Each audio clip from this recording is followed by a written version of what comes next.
My name is Olivia. This happened about half a month ago. I received a call from my mother-in-law, Lily, inviting me to a memorial ceremony. Yes, I'll come. I replied cheerfully, but inside I felt down. A memorial ceremony means Tommy and the others will be there too, right? That was my worry. My husband Ken and I got married about 3 years ago. During a family meeting back then, Ken's sister-in-law, Emma, said to me when the in-laws weren't around, "You're kind of plain. Disappointing to have someone like you as a sister-in-law." I was furious, of course, but I didn't want to make a scene, so I pretended not to hear. Then Ken's brother-in-law, Tommy, added, "I don't mind if you're plain or poor." Poor? "Yeah, your family's just average, right?"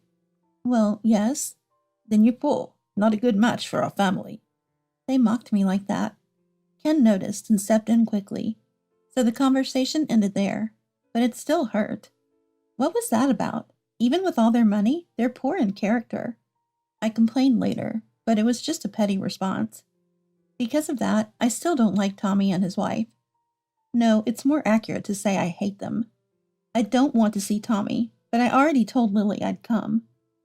Regretting, I went to the in-laws' house for the memorial ceremony. Their family runs a big company locally, so at their memorial ceremony, there were many guests. One after another, people arrived and greeted the in-laws. Ken and Tommy were greeting people too, while I stayed behind the scenes with Emma. Even while busy, Emma said to me, "I'm surprised a poor person like you showed up." "I'm not poor, and I came because Lily invited me." "Really? You're not here for the ceremony money?" "Of course not." "I can't believe it." Emma looked at me with disdain. It's really infuriating. Judging people by their appearance, always labeling them as poor? What kind of upbringing did this person have? I'd like to see their parents' faces. I muttered under my breath. Then, as if responding to my comment, Tommy's voice came. "I'd like to see the family of a poor person too." Tommy? "You must have a plain face like yours, right?" Tommy said, and I clammed up. Seeing me silent, Tommy gloated. "From now on, can you not show your face around us? It's unpleasant just seeing a plain poor person." Yeah, Tommy's right. Emma agreed with Tommy's words. I was so angry that I was about to retort. But then Lily came over to us. "What's going on? I could hear voices from over there." "No, Lily, it's nothing." Emma hastily covered up. Lily looked at me with concern. "Olivia, you don't look well. Are you okay?" "Oh yes, I'm just a little tired." "So, we were about to have dinner," Lily said, and then Tommy exaggeratedly interrupted. No, Mom." "What's the matter, Tommy?" "Ken and Olivia are going home now." Going home?" Lily turned to me. Of course I had no recollection of saying such a thing. "So they're telling us to leave." I realized immediately, but I wasn't sure how to respond. As I hesitated, Ken approached. "Sorry, but we have an early start tomorrow." "Is that so, Ken?" "Yeah, so we're heading back now." "Then let's have dinner another time," Lily said, smiling at me. Then Ken and I quickly left the in-laws' house. As we left the in-laws' house, Emma quickly followed us. Lily asked me to give this to you." Emma handed me something that looked like a thank you gift. Avoiding eye contact with a dissatisfied expression. "Thank you for going out of your way." I responded indifferently. Then Emma sneered. "Running away suits you." "Running away?" "That's right. Just run away and never show your face to us again." Emma spat out these words. "If I could, I would." Ken replied calmly, making Emma's face turn red. "What did you say? Are you mocking us?" "We're only doing what you asked, not to show our faces." "Don't be ridiculous, you poor thing. That's exactly what I mean by mocking." "My apologies, then. We'll be leaving now." Ken quickly put his hand on my back and started walking. After walking a bit, Ken apologized to me. "Olivia, I'm really sorry." "Why are you apologizing, Ken?" "Because of what Tommy and Emma did." "You don't have to worry about it." "But I feel responsible for you being called poor because of me." Ken sighed deeply. It's been a while since I've seen Ken this downcast, maybe since the day we first met. That thought brought back memories of our first meeting. I met Ken when I was a university student. At that time, I was in the midst of job hunting. Hearing about a second round of recruitment at a local Boston company, I I rushed onto a rush hour train for an interview. Then I made a big mistake. It happened when the train arrived at the station. Trying to get off, I was pushed by the crowd and dropped the envelope I was carrying. Oh no, my resume is in there. I reached out to pick it up, but lost it in the crowd. Where did it go?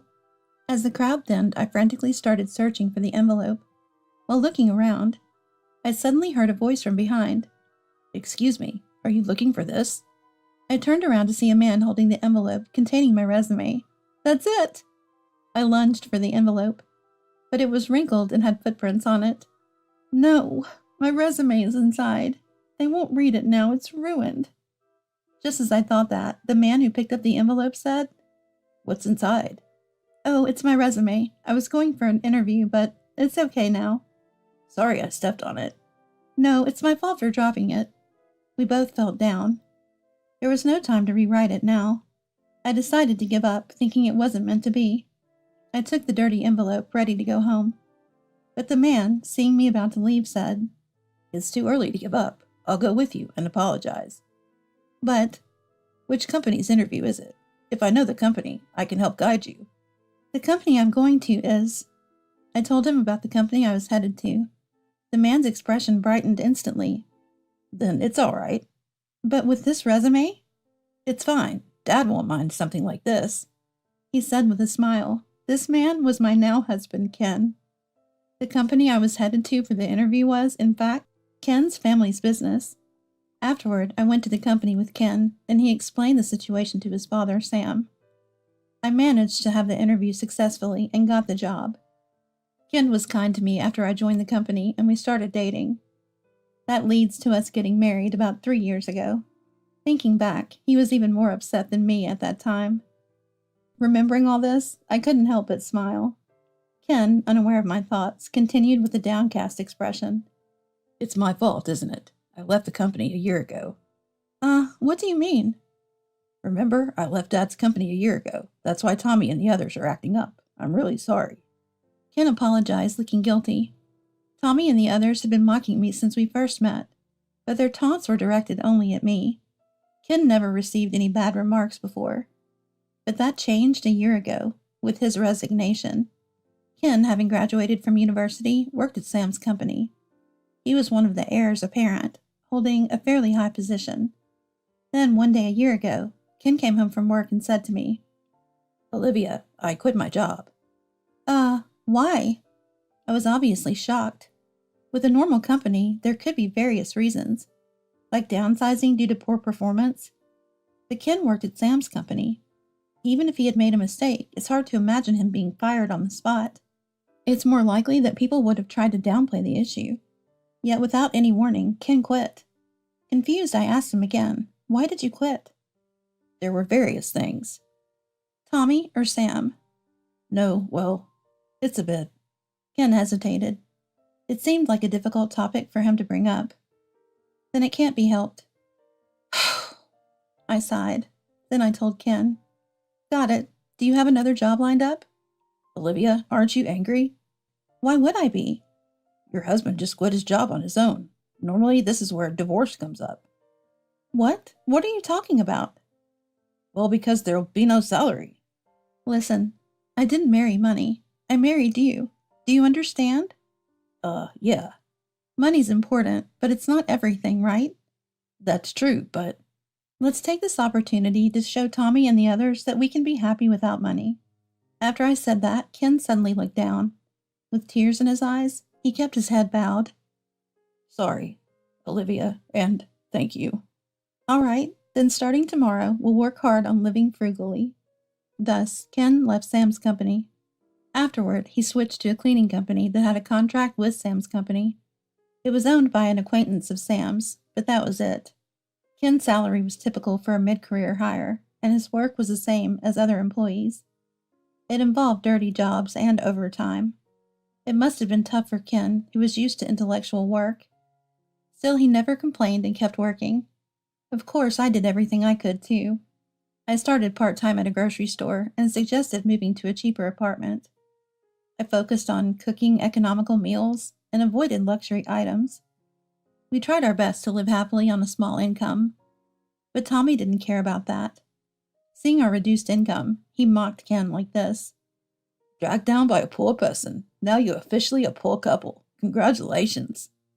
Moreover, Emma said to me, You moved to a moldy apartment, right? It's not moldy. You don't have to pretend. I'll give you a housewarming gift. A housewarming gift? Yes, this. Emma handed me insecticide and disinfectant wipes. Seeing my grimace, Emma said, You'll need a lot of these, right? Your old apartment must be full of pests. Thank you. I responded with sarcasm, but Emma just smiled maliciously. No need to thank me. It's the richest duty to give to the poor. I see. I could only respond coldly. So Tommy and Emma began to belittle not only me, but also Ken. But I might be reaching my limit. I sighed. Then Ken gently hugged me. I've caused you so much trouble, Olivia. From now on, I'll go to my parents' house alone. It's okay. No, you don't have to go. But if I don't, Lily will... It's fine. I'll say you're not feeling well or something. I'll make excuses. Okay, thank you, Ken. After this conversation, I decided that the memorial ceremony at the in-laws' house would be my last visit. However, the decision to avoid the in-laws' house was something Ken and I made together. The in-laws knew nothing about it, so they kept inviting us over. But each time I made excuses not to attend. It seemed like the in-laws were worried about me, but there was nothing I could do. Meanwhile, Tommy and Emma were gloating. They bragged to employees and acquaintances that the house and company were now theirs. It was frustrating, to say the least. Still, I didn't have the right to correct them. Even when I heard such stories from people at Sam's company, all I could do was let them pass by. Then one day, I got a call from Lily after a long time. Olivia, how's your health? Well. Having used health issues as an excuse to stay away from the in-laws' house, I could only give a vague response. Sensing my situation, Lily hesitantly asked, Actually, we're planning a family trip. A family trip? The husband got invited by a luxury hotel. They said, please come with your family. I thought about how different it is for wealthy families when Lily continued with concern. So I thought it would be good for you, Olivia, and I booked for the whole family. For me? You haven't been coming to the house recently because you've been feeling unwell. I thought you could relax there. They even have a pool. I was moved to tears by Lily's thoughtfulness. Moreover, Lily shared a secret episode with me. Hearing that, I'll go, I immediately said. But after hanging up, I felt a bit of regret. I might cause trouble with Tommy and Emma and inconvenience the in-laws. The thought made me hesitant. Still, having committed to going, I had to be prepared. When Ken came home, I told him the situation, and we decided to go on the family trip. On the day of the trip, as we arrived at the meeting point at the station, Tommy and Emma were already waiting. Emma spotted us and approached briskly. Why did you come, you poor thing? As a son's wife and an outsider? Could you not act like you're part of the family?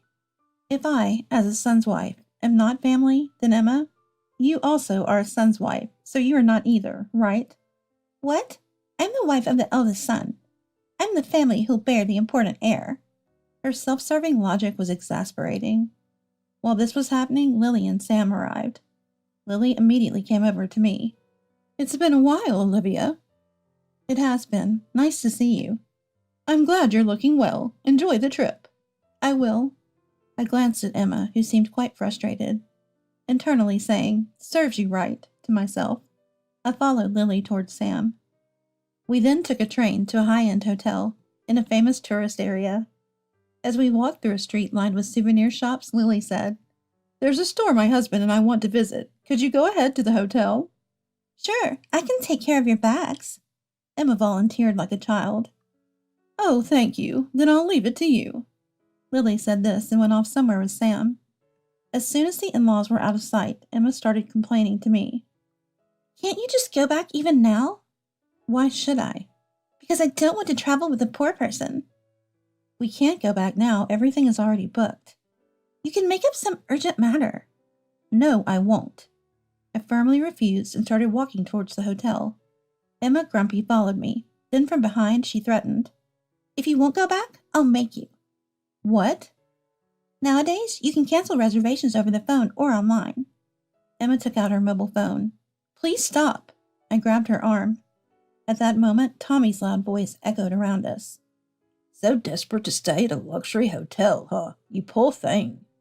Turning around, Tommy stood with his arms crossed, glaring at Ken and me. Tommy, cut it out. I'm getting angry, too. Ken retorted sternly, but Tommy unfazed. I get why a poor person wants to stay at a luxury hotel, but you're just a nuisance to the family. You get that, right? I don't understand you at all, Tommy. Enough. Have you lost your mind along with your money, Tommy? Tommy pointed at Ken.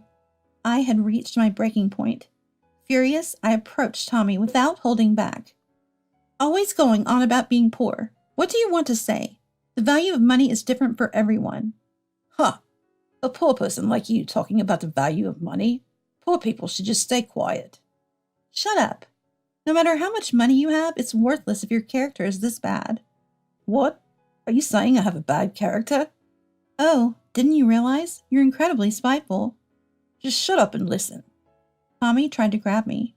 At that moment, Ken stepped in between us.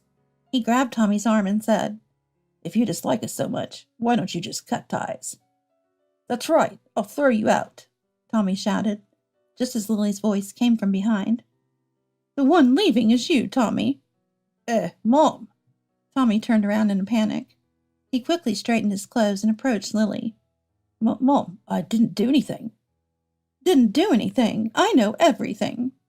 Lily scolded Tommy. Emma, looking flustered, joined in. It's not like that, Lily. It's Olivia who... How shameful. You really don't know anything. Don't know anything? Tommy and Emma looked puzzled. In front of them, Lily started to recount the episode she had told me. It was a story from just over a year ago. Ken, who was working at Sam's company at the time, was heading to a client.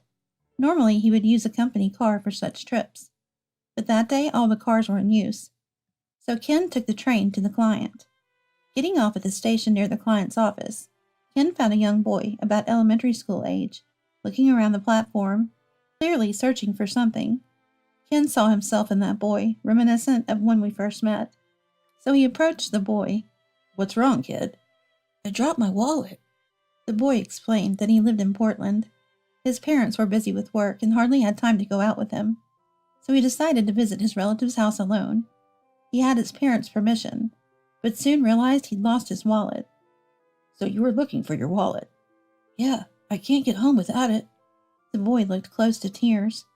But where he lost the wallet was unknown. Ken, feeling sorry for the boy, gave him a few $10 bills. Use this to get to your relatives. You can borrow the fare for the return trip. Really? Of course, and remember to report your lost wallet to the station staff. Got it. Ken was about to rush to his appointment, but then the boy stopped him. Ken thought the boy wanted to return the money. I'm in a hurry. You don't need to give it back, Ken said. But the boy said, To me, a few tens may not seem much, but to you, it might be worth more, right? At first, Ken didn't understand what he meant. As he listened more, he realized the boy's point. To the receiver, the money is just its face value, but for the giver, it's earned with the support of family and friends. Therefore, having money means that you have that much support. Thus, giving money carelessly to a stranger, especially a child, isn't right. The boy shared these thoughts, not necessarily correct.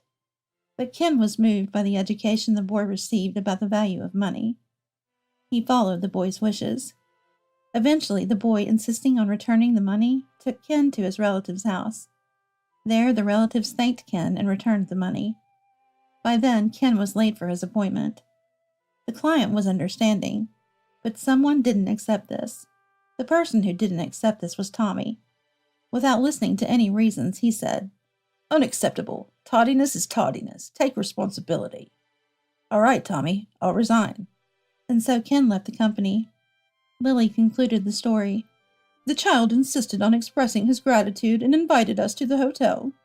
Wait, so staying at the luxury hotel is because... Emma turned to Ken with a look of surprise. Lily nodded. Yes, he wanted to return the favor by offering his service. But he never mentioned such a thing. Tommy snapped at Lily. Lily glared back. You just didn't listen to the story. But... Be quiet. More importantly, Sam has something to say to you. Lily turned, revealing Sam standing behind her. Sam approached with a stern face, showing Tommy a stack of documents. Do you know what this is, Tommy? Dad, is this from accounting? Yes, there were many oddities, so I had it investigated. Oddities? Tommy's face filled with anxiety. I realized what was coming next. Ah, Tommy had done something wrong. Soon, Sam's angry voice filled the air. Tommy, you've been embezzling company funds. That was my money. No, it's different, Dad. What's different? The investigation results are in. But, enough, no excuses. If you make excuses, I'll file a criminal complaint. Do you understand? Ugh. Tommy collapsed to the ground, speechless. Sam then turned to Emma. Emma, you're complicit, aren't you? No, I didn't. Buying up luxury brands, it seems. When Sam said that, Lily pulled out a stack of receipts from her bag. Showing them one by one, she said to Emma, I got copies from your favorite stores. You've been living quite comfortably, haven't you? No, that's not true, Lily. What's not true? They're all in your name. But this is my... Paid for with company money, right? Be prepared for a lawsuit for damages. Lily smiled, her gentle tone somewhat more intimidating. Emma, trembling with anger, turned to Tommy. It's all Tommy's fault, everything. Don't blame me. It's because of your spending. Shut up. You're useless to me now. Why? You're getting fired for misusing company funds. I have no use for a poor man. What? That's my line. I don't need you. We're getting a divorce. After that, Tommy and Emma were sued by Sam for damages. Although criminal charges were not pursued, Tommy was kicked out of the house.